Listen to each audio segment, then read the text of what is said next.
Thank you, House Chair. House Chair, the AC notes that concerns were raised about the legality of the notice that has been extended, but we do understand the sentiments surrounding it. As we know, Chairperson, the problem actually lies with the chaotic situation with the Central Firearms Registry. And the sad part is that this problem has now escalated into a situation in which law-abiding firearm owners could now face criminal charges due to the inability of the Central Firearms Registry to process and issue license applications. Now one is required to hand in a firearm to police stations. And as we've seen, and as was indicated, there was a Colonel, Prinsloo, who handed and sold firearms to many criminals. So how do we prevent those firearms that are handed in from ending up in the hands of gangsters or on the streets? It is a critical issue that we need to address. Secondly, it is the primary role of the state to protect its citizens from criminals.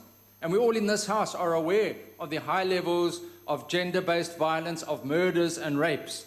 The barbaric attacks on citizens, often accompanied by unspeakable acts of torture, continues this very week. A callous triple murder of an elderly Dani, Brechi and Elsby Brunt on their small holding in the Northern Cape.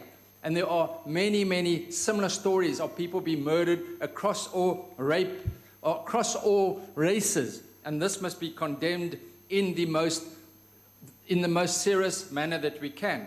Clearly, it is important that people are enabled, as other speakers have said, to defend themselves within the parameters of the law. And it is therefore very important that the focus should be on illegal firearms. And yes, we need to remove those illegal firearms. But as pointed out, other amnesties have resulted in the fact that those firearms that are being handed in have not been tied up to criminal acts. So the question arises, whilst one appreciates that this amnesty has been extended, is the intention going to be achieved, or will it result in people being more vulnerable across all race groups of hijackings, of attacks of criminality? We saw an attack on a church recently, and those people were able to defend themselves. So the issue relates to the enabling of self-defense, and the focus must be on removing illegal criminals and illegal firearms from society. And from here in the Western Cape, we know the gangster-infested areas, and yes, it is important to ensure that the firearms that are handed in do not land up on the streets. Focus on disarming the criminals and not on law-abiding citizens. I thank you. Thank you.